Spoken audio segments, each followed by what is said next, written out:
وَلْتَكُن مِّنكُمْ أُمَّةٌ يَدْعُونَ إِلَى الْخَيْرِ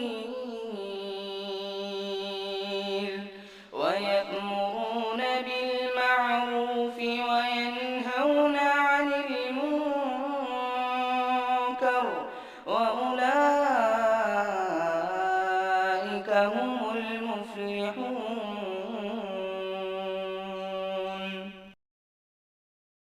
إن الحمد لله نحمده ونستعينه ونستغفره ونعوذ بالله من شرور أنفسنا ومن سيئات أعمالنا من يهده الله فلا مضل له ومن يضلل فلا هادي له وأشهد أن لا إله إلا الله وحده لا شريك له وأشهد أن محمدا عبده ورسوله أما بعد فإن خير الحديث كتاب الله وخير الهدي هدي محمد صلى الله عليه وسلم وشر الأمور محدثاتها وكل محدثة بدعة وكل بدعة ضلالة وكل ضلالة في النار. محترم حاضرین، سامعین گرامی، دوستوں، بزرگوں اور ساتھیوں، اللہ رب العالمین کے فضل اور اس کے احسان سے تقریباً 8ویں تراویح آج ہم لوگوں کی مکمل ہوئی، اور اس مہینے کو اگر 4 حصے میں آپ تقسیم کریں تو سمجھیے ایک حصہ اس کا گزر چکا، 8 راتیں گزر چکی ہیں، 8 چوکے 32، بلکہ 2 اور کم ہی ہے. لہذا ان 8 دنوں کے اندر ہم نے کیا پایا اور کیا کھویا، اس کے تدارک کی ضرورت ہے، اس کے حساب کتاب کی ضرورت ہے.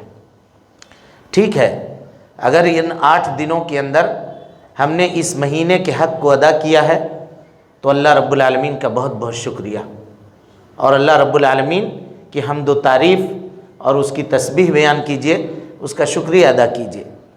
لیکن اگر اس مہینے کو یا اس کے 8 دنوں کو ہم لوگوں نے خواب غفلت میں، کھیل کود میں اور اسی طریقے سے بے پرواہی میں، لاپرواہی میں گزار دیا تو اللہ رب العالمین سے توبہ اور استغفار کیجئے، اور یہ دعا کیجئے کہ اللہ رب العالمین باقی جو دن باقی بچے ہیں اس کے اندر تو مجھے صحت و عافیت عطا فرما، تاکہ جو روزے کے حق کو میں ادا نہیں کر سکا ہوں باقی دنوں کے اندر اس کو مکمل کر سکوں، اس کو ادا کر سکوں. یہاں سے میرے بھائیوں سستی کا دور شروع ہوتا ہے. اب 7-8 روزے ہو گئے، اب انسان کے اوپر سستی غالب ہوتی ہے. کیوں؟ جسم کمزور ہوتا ہے. جسم شروع میں طاقت تھی ابھی پوری، اب دھیرے دھیرے جسم کمزور ہوتا ہے. یہی وہ وقت ہے جب ہم اپنے آپ کو مستعد کریں، اپنے کمر کو کس لیں اور اپنے ارادے کو مضبوط کریں، پکا کریں، اور شیطان کو اپنے اوپر حاوی نہ ہونے دیں. مسجدیں خالی نہ کریں، بلکہ جس طرح سے شروع رمضان میں ہمارے اندر جوش اور ولولہ کی کیفیت تھی، جس طرح سے ہم مسجدوں کو آباد کر رہے تھے، ان ایام کے اندر بھی مسجدوں کو ویسے ہی آباد کرنے کی کوشش کریں. اور اگر نہیں تو میرے بھائیوں، عمر تو صبح یوں ہی ہوتے رہے گی، شام ہوتی رہے گی، عمر یوں ہی تمام ہوتی رہے گی، لیکن یہ وقت جو اللہ کی طرف سے ہم کو اور آپ کو ملا ہے، یہ وقت زندگی میں پھر دوبارہ کبھی بھی نہیں ملے گا. اور پھر انسان قبر میں جا کر کے کف افسوس ملے گا، اپنے ہاتھوں کو ملے گا کہ اے کاش رمضان کی جو راتیں مجھے ملی تھیں اس میں اللہ رب العالمین کی عبادت کر کے اللہ کو اگر خوش کر لیتا تو آج یہ پریشانی، یہ مصیبت کی گھڑی سے ہم کو گزرنا نہیں پڑتا. اس وقت کے پچھتانے سے، اس وقت افسوس کرنے سے بہتر ہے کہ ابھی تھوڑی محنت کر لی جائے، ابھی تھوڑا سا جد و جہد کر لیا جائے، ابھی تھوڑا سا نفس کی مخالفت کر لی جائے، اپنے ارادے کو، اپنے نفسانی خواہشات کو کچل دیا جائے، اور اللہ رب العالمین کی عبادت کے لیے ہماتن گوش ہو کر کے چاروں طرف سے اپنی ہمت کو یکجا کر کے لگا کر کے مسجدوں کے اندر اپنے آپ کو لایا جائے۔ اللہ رب العالمین اس کی توفیق ہمیں اور آپ کو نصیب فرمائے۔ محترم حاضرین، آج ہم آپ کے سامنے سورۃ النساء کے کچھ منتخب آیتوں کی تفسیر کریں گے، لیکن سورۃ النساء اور 5ویں پارے کے اندر جو مضامین بیان ہوئے ہیں، جو سبجیکٹس آئے ہیں، ان سبجیکٹ کا خلاصہ ہم آپ کے سامنے رکھنے کی کوشش کرتے ہیں۔ سب سے پہلے سورۃ النساء میں اللہ رب العالمین نے انسان کی تخلیق کا تذکرہ کیا ہے، اللہ نے کیسے بنایا انسان کو، اور اس کے بعد شادی بیاہ اور رشتہ داری کا ذکر کیا ہے، شادی بیاہ اور رشتہ داری کا تذکرہ فرمایا ہے۔ اس کے بعد اللہ رب العالمین نے ایک مرد کو 4 شادی کرنے کی اجازت دی ہے، اس کا تذکرہ اللہ رب العالمین نے کیا ہے۔ پھر اس کے بعد میراث، یعنی آدمی کے انتقال ہو جانے کے بعد اس کے مال میں اس کے بال بچوں اور رشتہ داروں کا جو حق ہے، اللہ رب العالمین نے اس کا تذکرہ کیا ہے۔ اور اس کے بعد چوتھے نمبر پہ ان عورتوں کا تذکرہ ہے جن عورتوں سے نکاح کرنا حرام ہے، جن عورتوں سے نکاح کرنا حرام ہے، چونکہ اس سورت کا نام ہی کیا ہے؟ سورۃ النساء۔ نساء مانے عورت، عورتوں کے مسائل کو اللہ رب العالمین نے زیادہ تر اس سورت کے اندر بیان کیا ہے۔ اب اس کے بعد 5ویں پارے کی شروعات ہوتی ہے۔ 5ویں پارے کے شروع میں اللہ رب العالمین نے خانہ داری کے تدابیر بتائے ہیں، یعنی میاں بیوی کس طرح سے صحیح سے رہ سکتے ہیں، دونوں کے درمیان کس طرح سے الفت و محبت باقی رہے گی، اس کا طریقہ اللہ نے بتایا ہے۔ اس کے بعد عدل، انصاف کرنے کی تلقین اللہ رب العالمین نے کی ہے۔ پھر جہاد کی ترغیب دلائی ہے۔ اس کے بعد منافقین کی مذمت بیان کی ہے۔ اس کے بعد ہجرت کے فضائل کو بیان کیا اور صلاۃ الخوف کے طریقے کو بیان کیا کہ لڑائی کے عالم میں اگر نماز کا وقت ہو جائے تو نماز کیسے ادا کیا جائے، اس کو کہتے ہیں صلاۃ الخوف، اس کو کیسے ادا کیا جائے گا، اس کی تفسیر اللہ نے بیان کی۔ اس کے بعد اللہ تعالیٰ نے سیدھے راستے کی طرف چلنے اور اللہ کے نبی جناب محمد رسول اللہ صلی اللہ علیہ وسلم کی اطاعت اور فرما برداری کرنے کا حکم دیا۔ پھر اللہ نے منافقین کے بارے میں وعید سنائی کہ منافقین جہنم کے سب سے نچلے گڑھے کے اندر ہوں گے۔ یہ وہ مضامین ہیں، خاص خاص مضامین جس کا تذکرہ سورہ نساء کے اندر اللہ رب العالمین نے فرمایا ہے۔ اب آئیے چند باتوں کا ذکر، ہم کچھ خاص باتوں کا تذکرہ آج کے اس درس میں آپ کے سامنے کرتے ہیں، اور وہ یہ ہے کہ سورہ کی ابتدا میں اللہ تعالیٰ فرماتا ہے یا ایھا الناس اتقوا ربکم، اے لوگو اپنے رب سے ڈرو، الذی خلقکم من نفس واحدہ، جس نے تم کو ایک جان سے پیدا کیا۔ ایک جان سے کون مراد ہے؟ حضرت آدم علیہ السلام۔ اس سے پتہ یہ چلا کہ ڈارون کا جو نظریہ ہے، جو یہ کہتا ہے کہ پہلے انسان کیڑا تھا، پھر ترقی کر کے مینڈک بن گیا، پھر ترقی کر کے مچھلی بن گیا، پھر ترقی کر کے بندر بن گیا، پھر بندر بن کے انسان بن گیا، یہ نظریہ غلط ہے۔ قرآن مجید اس نظریے کو نکارتا ہے، اس کو ریجیکٹ کرتا ہے، یہ نظریہ ہم نہیں مانتے۔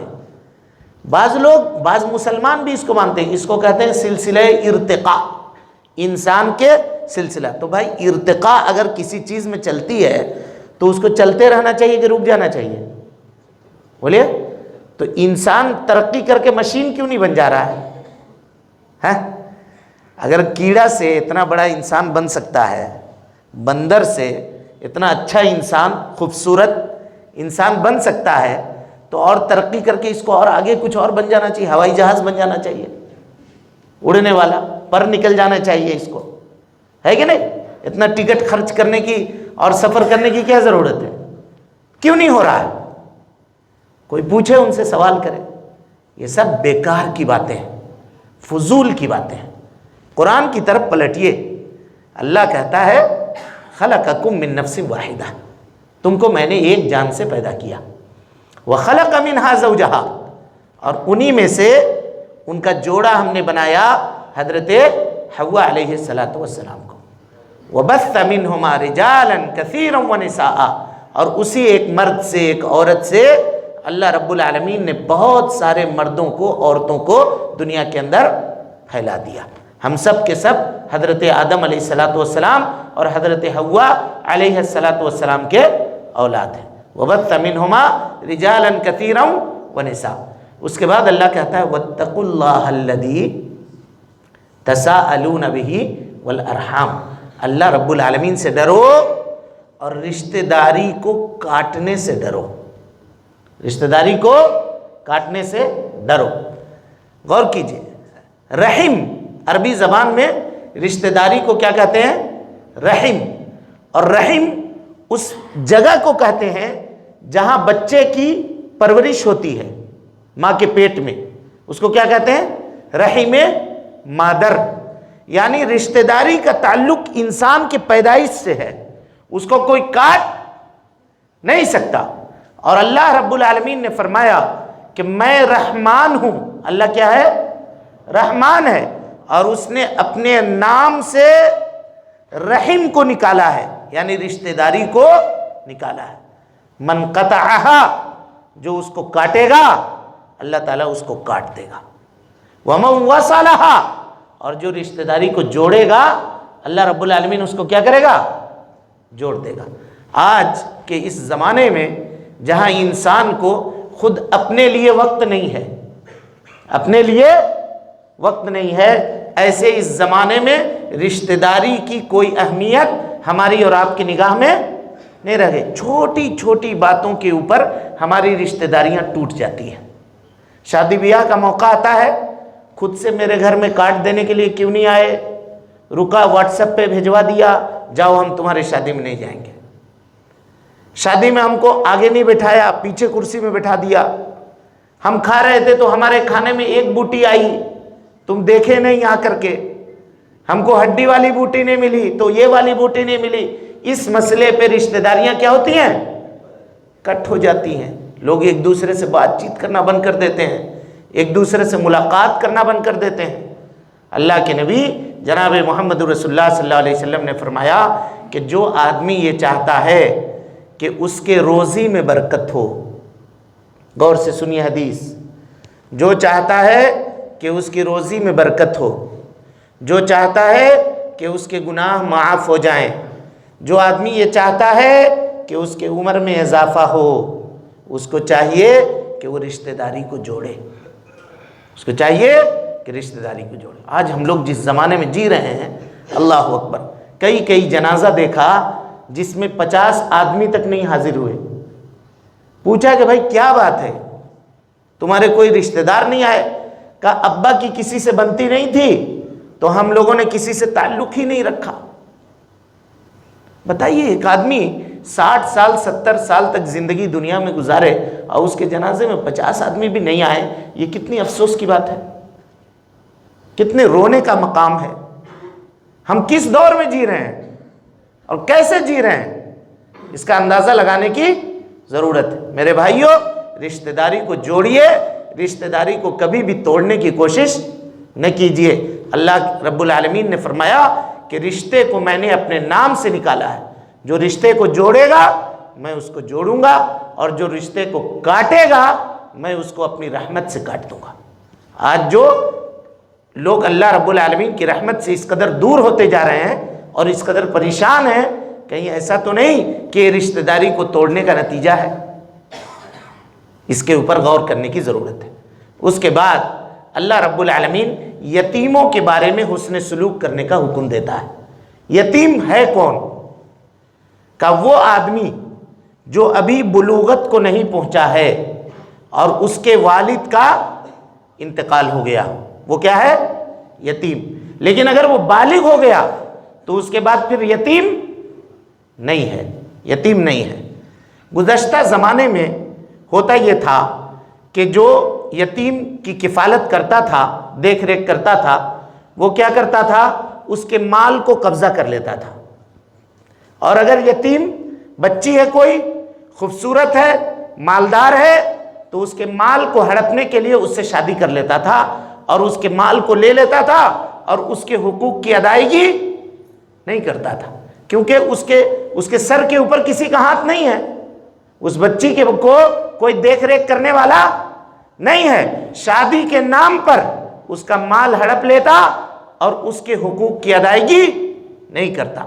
اللہ رب العالمین نے یہ کرنے سے منع فرمایا اور کہا وَإِنْ خِفْتُمْ أَلَّا تُقْسِطُوا فِي الْيَتَامَى، اے لوگو اگر تم یتیموں کے بارے میں حسن سلوک کرنے سے ڈرتے ہو، فَانْكِحُوا مَا طَابَ لَكُمْ، تو تم کو جو پسند ہو اس میں سے نکاح کرو۔ فَانْكِحُوا مَا طَابَ لَكُمْ مِنَ النِّسَاءِ مَثْنَى، دو دو، وَثُلَاثَ، تین تین، اور چار چار، یعنی ایک مرد کو اللہ رب العالمین نے دو یا تین یا چار شادی کرنے کی بیک وقت اجازت دی، یعنی ایک آدمی بیک وقت چار شادی کر سکتا ہے۔ لیکن آگے آیت دیکھیے کہ وَإِنْ خِفْتُمْ، اور اگر تمہیں خوف ہو اللہ تعدلوا کہ تم انصاف نہیں کر سکو گے، فواحدتاً، تو ایک ہی کے اوپر اکتفا کرو، دو تین چار کرنے کی ضرورت نہیں ہے، ایک کے اوپر اکتفا کرو۔ اور وعید سنائی اللہ کے نبی صلی اللہ علیہ وسلم نے، کہا کہ جو آدمی ایک سے زیادہ شادی کرتا ہے اور دونوں کے درمیان انصاف نہیں کرتا ہے تو کل قیامت کے دن ایسے آئے گا کہ اس کا ایک حصہ ایک طرف جھکا ہوا ہوگا، کبڑا بن کر کے آئے گا اللہ رب العالمین کے سامنے، تاکہ پوری مخلوق دیکھے گی اور اس کے اوپر اس کو برا بھلا کہے گی کہ دیکھو دنیا کے اندر اس نے دو شادیاں تو کی تھی، تین شادیاں تو کی تھی، لیکن اس نے انصاف نہیں کیا تھا، انصاف نہیں کیا تھا۔ یہ کتنی بڑی وعید ہے دیکھیے، کہا اور اللہ کے نبی جناب محمد رسول اللہ صلی اللہ علیہ وسلم کو چار سے زیادہ شادی کرنے کی اجازت تھی۔ آج کل لوگ اس مسئلے کو لے کر کے اللہ کے نبی صلی اللہ علیہ وسلم کو برا بھلا کہتے ہیں۔ اسی ہندوستان کے اندر بھی نعوذ باللہ من ذالک طرح طرح کی باتیں کی گئیں پیارے مصطفیٰ صلی اللہ علیہ وسلم۔ ان ظالموں کو کہ یہ نظر نہیں آتا کہ اللہ کے نبی صلی اللہ علیہ وسلم نے پہلی شادی جو کی ہے، آپ کی عمر کتنی تھی؟ کتنی تھی عمر؟ 25 سال کی عمر تھی، اور جس خاتون سے آپ نے شادی کیا تھا ام المومنین حضرت خدیجۃ الکبریٰ رضی اللہ عنہا، جس کے اوپر جبرائیل اللہ کا سلام لے کر کے اترتے تھے، ان کی عمر کتنی تھی؟ 40 سال کی تھی۔ اور اس کے بعد ام المومنین حضرت عائشہ کو چھوڑ دیجئے تو پیارے مصطفیٰ کی جتنی بیویاں تھیں وہ سب کے سب شادی شدہ تھیں، یا تو مطلقہ تھیں یا ان کے شوہر کا انتقال ہو گیا تھا۔ اور اس کے علاوہ نبی صلی اللہ علیہ وسلم کی جتنی بیویاں تھیں، اکثر بیویوں کا تعلق ام المومنین حضرت عائشہ کو چھوڑ کر کے اور حضرت حفصہ کو چھوڑ کر کے اکثر بیویوں کا تعلق دشمنوں کی بیٹیوں سے تھا، دشمنوں کی بیٹیوں سے تھا۔ ام المومنین حضرت ام حبیبہ کس کی بیٹی تھی؟ بولیے، ابو سفیان کی بیٹی تھی، رملہ بنت ابی سفیان۔ ابو سفیان کتنا بڑا دشمن تھا اللہ کے نبی صلی اللہ علیہ وسلم کا، اسلام لانے سے قبل کیسی دشمنی نبھائی تھی ابو سفیان نے۔ اللہ کے نبی صلی اللہ علیہ وسلم نے اس گھرانے سے رشتہ داری کی تاکہ دشمنی ختم ہو، اس گھرانے میں اپنا سسرال آپ نے بنایا تاکہ دشمنی مٹ جائے، دشمنی کا خاتمہ ہو۔ صفیہ، ان کے والد یہودی تھے، حیی ابن اخطب، نبی صلی اللہ علیہ وسلم کے کٹر دشمن۔ اللہ کے نبی صلی اللہ علیہ وسلم نے اس خاندان میں شادی کر کے اس خاندان کو اپنا سسرال بنایا۔ ام المومنین حضرت جویریہ کون تھی ہے؟ یہ بھی یہودیوں کی بیٹی تھی۔ اللہ کے نبی صلی اللہ علیہ وسلم نے شادی کیا اور شادی کر کے ان کو اپنے رشتہ داری کے اندر لایا۔ صحابی کہتے ہیں کہ کوئی بھی عورت اپنے گھر والوں کے لیے اتنی مبارک نہیں ہوئی ہوگی جتنا جویریہ اپنے خاندان کے لیے مبارک ہوئی۔ سمجھ میں آ رہی بات؟ اور اس کے بعد رہی بات ام المومنین حضرت عائشہ صدیقہ رضی اللہ تعالی عنہ کے بارے میں، تو آپ کی عمر 6 سال کے وقت نبی صلی اللہ علیہ وسلم نے نکاح کیا تھا اور 9 سال میں رخصتی ہوئی تھی۔ یہ ایک مثال نہیں ہے، مورخین نے لکھا ہے کہ کئی ایک عورتیں اس زمانے میں ایسی ہیں جو 21 سال کی عمر میں نانی بن گئی۔ کتنے سال میں؟ 21 سال کے۔ 21 سال کی عمر میں اگر کوئی عورت نانی بنے گی تو اس کی شادی کب ہوئی ہوگی؟ بولیے بھائی، 9 سال میں ہوئی ہوگی تب نا۔ یہ عام رواج تھا اس زمانے کے اندر، یہ طعن کرنے کی کوئی بات ہی نہیں ہے، کوئی بات نہیں ہے، اعتراض کا کوئی مقام ہی نہیں ہے۔ اس وقت یہ رواج تھا کہ عورتیں بالغ ہوتی اور ان کا نکاح کر دیا جاتا تھا۔ ام المؤمنین حضرت عائشہ صدیقہ رضی اللہ تعالیٰ عنہ کا بھی نکاح ہو گیا، اور ایک عورت نہیں، اس زمانے کی کئی عورتیں ایسی ہیں جن کا نکاح کم عمری میں کیا گیا۔ لہذا یہ کوئی نبی صلی اللہ علیہ وسلم کے اوپر اعتراض کرنے کی بات نہیں ہے۔ خواہ مخواہ کہ یہ لوگ یہ باتیں لاتے ہیں اور دین اسلام کے چہرے مصفح کو داغدار بنانے کی کوشش کرتے ہیں۔ اللہ کے نبی جناب محمد رسول اللہ صلی اللہ علیہ وسلم نے یتیموں کے ساتھ خاص طور پہ حسن سلوک کرنے کا حکم دیا۔ ایک صحابی آئے اور پوچھا کہ اللہ کے نبی صلی اللہ علیہ وسلم میرا دل سخت ہو گیا ہے، کیا کروں؟ دل کیا ہوا ہے؟ سخت ہو گیا ہے۔ اللہ کے نبی صلی اللہ علیہ وسلم نے فرمایا اذا اردت ان تلین قلبک، اگر تو چاہتا ہے کہ تیرا دل نرم ہو جائے، فامسح براسل یتیم، یتیم کی کفالت کرو، یتیم کے سر کے اوپر ہاتھ پھیرو کا مطلب کیا ہے؟ یتیم کی کفالت کرو، یتیم کی دیکھ ریکھ کرو، یتیم کے ضرورتوں کو پورا کرو، یتیم کے معاملات کو سمجھو۔ اللہ رب العالمین کیا کرے گا؟ تمہارے دل کو نرم کر دے گا۔ اور علماء نے لکھا ہے اس حدیث کی تشریح میں کہ یتیم کی کفالت کرنے والا کبھی دل کی بیماری سے نہیں مرے گا۔ ہارٹ اٹیک سے اگر محفوظ رہنا چاہتا ہے کوئی آدمی، یہ علماء کا قول ہے، کوئی حدیث کا لفظ نہیں ہے، علماء کا قول ہے، کا تجربہ یہ بتلاتا ہے کہ اگر آدمی یتیم کی کفالت کرتا ہے تو دل کی بیماریوں سے اس کی موت نہیں ہوگی، کیونکہ اللہ تعالیٰ دل کو نرم کر دیتا ہے، دل کی حفاظت کرتا ہے۔ یہ یتیموں کی خبرگیری کرنے کا اسلام نے حکم دیا۔ اس کے بعد آئیے، اللہ نے وارث اور مال موروث، آدمی انتقال ہو جائے اور جو مال چھوڑے اس مال کو کیسے تقسیم کرنا ہے اس کی ذمہ داری اللہ رب العالمین نے خود سے لی اور پورا اس کو خود سے بیان کیا۔ اس سے پہلے سالوں کے اندر میں نے اس کی تفصیل آپ کے سامنے رکھی تھی، اس درس میں میں تفصیل نہیں رکھوں گا، سرسری طور پر اس آیت سے آپ سامنے سے گزرنے کی کوشش کروں گا۔ مسئلہ یہ ہوا کہ ایک صحابی تھے، ان کا نام تھا سعد ابن ربیع۔ کیا نام تھا؟ سعد ابن ربیع۔ نبی صلی اللہ علیہ وسلم کے ساتھ جنگ احد میں شریک تھے اور شہید ہو گئے۔ سعد ابن ربیع کے بھائی نے جتنا مال انہوں نے چھوڑا تھا نا، پورے مال کے اوپر قبضہ کر لیا۔ اور سعد ابن ربیع کی 2 بیٹیاں تھیں۔ سعد ابن ربیع کی اہلیہ اپنے دونوں بیٹیوں کا ہاتھ پکڑ کر کے محمد رسول اللہ صلی اللہ علیہ وسلم کے پاس آئیں اور آنے کے بعد کہا کہ اللہ کے نبی صلی اللہ علیہ وسلم، ان کے ابا حضرت سعد یا آپ کے ساتھ غزوہ احد میں شہید ہو گئے۔ جو مال انہوں نے چھوڑا تھا وہ مال اس کے چچا لوگوں نے ہڑپ لیا، اب ان کے پاس مال نہیں ہے، اب ان کی شادی نہیں ہوگی جب تک مال نہ ہو، جب تک مال نہ ہو۔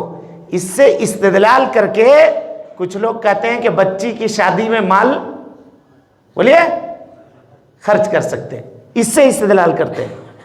کہ یہ بات سمجھ میں آتی ہے، اور وہ حدیث نہیں سمجھ میں آتی جس میں اللہ کے نبی صلی اللہ علیہ وسلم نے کہا کہ عورت 4 طریقے پر بیاہی جائے گی، 4 طریقے پر: مال، خوبصورتی، حسب و نسب اور دین۔ جس نے دین دیکھا وہ کامیاب ہوا، باقی 3 چیز دیکھنے والے کو تربت یداک، اس کو مٹی حاصل ہوا، کچھ بھی حاصل نہیں ہوا۔ یعنی دینداری دیکھنے میں خیر ہے، اور دینداری کے ساتھ ساتھ اگر مال مل جائے، حسن و جمال مل جائے، خوبصورتی مل جائے، حسب و نسب مل جائے، تو یہ بہت اچھی بات ہے، لیکن ایک طرف دینداری ہو اور ایک طرف مال ہو تو مال مت دیکھو، دینداری دیکھو۔ ایک طرف خوبصورتی ہو ایک طرف دینداری ہو، دونوں کو چننے کی بات آئے تو دینداری کو چنو، خوبصورتی کو نہ چنو۔ یہ نبی صلی اللہ علیہ وسلم کے کہنے کا مطلب ہے۔ سعد ابن ربی کی اہلیہ نے جب اللہ کے نبی صلی اللہ علیہ وسلم کے سامنے اپنا مقدمہ رکھا تو نبی صلی اللہ علیہ وسلم نے کہا کہ اللہ رب العالمین تمہارے بارے میں آیت نازل کرے گا، اور یہ آیت میراث نازل ہوئی کہ اگر آدمی مر جائے اور اس کی بیٹیاں ہوں تو اس کی بیٹیوں کو، اگر ایک بیٹی ہو تو آدھا مال ملے گا، اور اگر 2 بیٹیاں ہوں تو 2/3 پورے مال کا 2/3 حصہ یہ کس کو مل جائے گا؟ بیٹیوں کو مل جائے گا۔ یہاں پر ایک اور بات سنیے، لوگ اعتراض کرتے ہیں، اس اعتراض کی وضاحت آپ کے سامنے کر دیتا ہوں۔ دادا کی موجودگی میں، غور سے مسئلہ سنیے، دادا کی موجودگی میں اگر بیٹے کا انتقال ہو جائے تو دادا کے مال میں پوتے کو کوئی حصہ، بولیے، نہیں ملے گا۔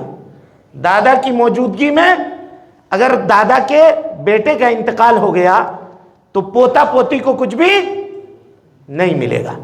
اب اسلام کے اوپر اعتراض کرنے والے لوگ اس مسئلے سے اعتراض کرتے ہیں، کہتے ہیں کہ دیکھو یہاں یتیم ہو گیا تھا ایک بچہ، اس کو زیادہ ملنا چاہیے، تو اسلام نے کیا کیا؟ اس کو کاٹ دیا پورے طور پہ۔ اسلام نے کاٹا نہیں ہے، یہ ہمارے اور آپ کے سمجھ کا فیر ہے۔ ایسی صورت میں دادا کے اوپر واجب ہے کہ 1/3 مال کی وصیت اپنے یتیم پوتے پوتیوں کو کرے۔ سمجھ میں آ رہی بات؟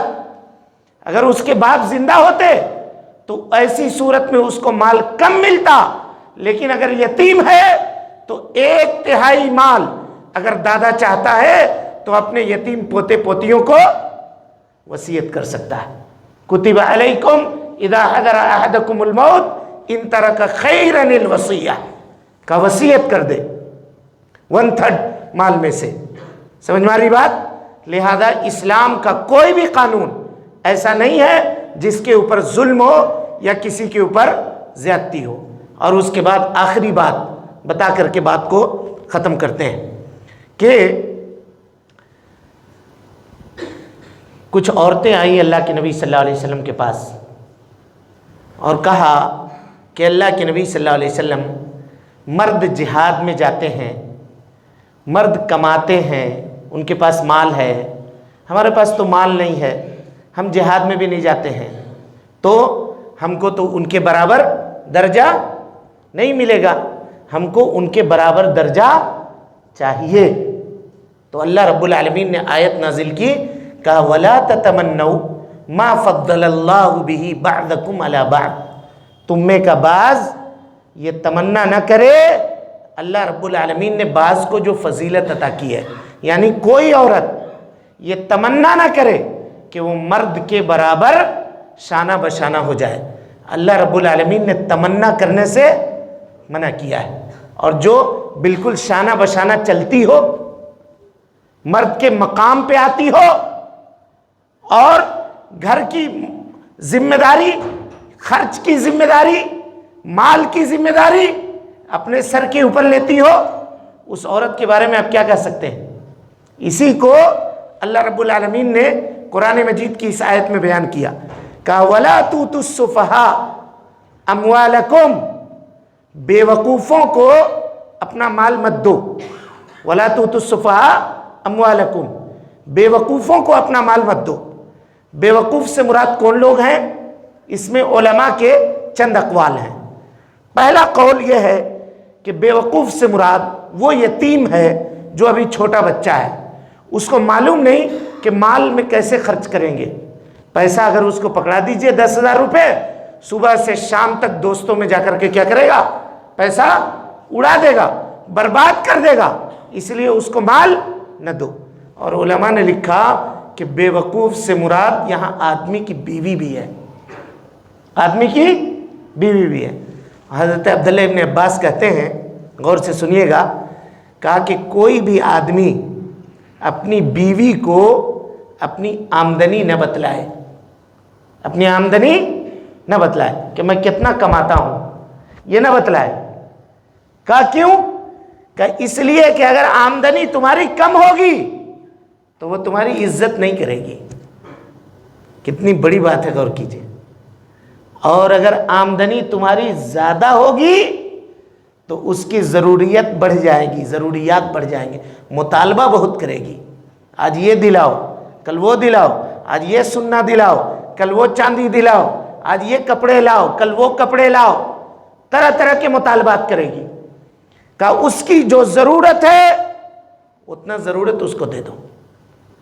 اگر ضرورت اس کی 10,000 کی ہے تو 10,000 اس کو دے دو، 1,00,000 مت دو۔ اور عورتوں کے ہاتھ میں مال دینے سے فتنے کا خطرہ ہے، فتنے کا خدشہ ہے، فتنے میں وہ خود پڑیں گی اور دوسرے لوگوں کو بھی فتنے کے اندر گرفتار کریں گی۔ اسی لیے اللہ نے کیا کہا؟ الرجال قوامون علی النساء، مرد عورتوں کے اوپر حاکم ہیں، اس لیے کہ اللہ نے ان کو فضیلت دی ہے اور اس لیے کہ یہ عورتوں کے اوپر اپنے مال کو خرچ کرتے ہیں۔ خرچ کرنے کی ذمہ داری کس کے اوپر ہے؟ مرد کے اوپر ہے، عورت کے اوپر نہیں ہے۔ عورت کے اوپر خرچ کی ذمہ داری، 1 روپیہ خرچ کرنے کی ذمہ داری اللہ نے عورت کے اوپر نہیں رکھی ہے، نہ عورت کے باپ کے اوپر رکھی ہے شادی بیاہ میں خرچ کرنے کے لیے، اور نہ ہی تو شادی کے بعد عورت کے اوپر رکھی ہے۔ سارا کا سارا ذمہ داری مرد کے اوپر ہے۔ مہر دے گا، شادی بیاہ کا انتظام کرے گا، عورت کا نان نفقہ کھانا خرچہ دے گا، گھریلو اخراجات کو سنبھالے گا، یہ سب ذمہ داری کس کی ہے؟ مرد کی ہے، عورت کی کوئی ذمہ داری نہیں ہے۔ اسی لیے اس اعتراض کا جواب بھی سنیے، کہتے ہیں کہ عورت کا حصہ میراث میں کتنا ہے؟ کتنا ہے میراث میں؟ مرد کے مقابلے میں آدھا ہے۔ مرد کو اگر 1 روپیہ ملے گا تو عورت کو کتنا ملے گا؟ 8 آنے ملے گا، 50 پیسے ملے گا۔ کیوں؟ اس لیے کہ مرد کو خرچہ کرنا پڑتا ہے، عورت کو خرچہ نہیں کرنا پڑتا۔ حکمت سمجھے اللہ رب العالمین کی۔ لہذا میرے بھائیوں، اس سلسلے میں غور کرنے کی ضرورت ہے۔ فرمایا نبی صلی اللہ علیہ وسلم نے کہ وہ قوم کبھی بھی فلاح یاب نہیں ہو سکتی ہے جس قوم کے اوپر عورتوں کی حکومت ہو، چاہے گھر کے اندر ہو چاہے ملک میں ہو۔ اگر حکومت عورت کی ہوئی تو وہ قوم فلاح یاب نہیں ہو سکتی۔ یہ چند باتیں تھیں جو سورہ نساء کی ہم نے آپ کے سامنے رکھی۔ انشاءاللہ پھر آئندہ کے دروس میں مزید باتوں کا خلاصہ آپ کے سامنے کیا جائے گا۔ اللہ رب العالمین سے دعا ہے کہ اللہ تعالی ہمیں اور آپ کو حسن عمل کی توفیق دے۔ رب العالمین ہم سب کی اصلاح فرمائے، نیکیوں کو قبول کرے، سیئات سے درگزر فرمائے، جب تک زندہ رکھے دین اسلام پہ زندہ رکھے، اور جب اٹھائے ایمان پہ اٹھائے۔ آمین۔ وآخر دعوانا ان الحمدللہ رب العالمین۔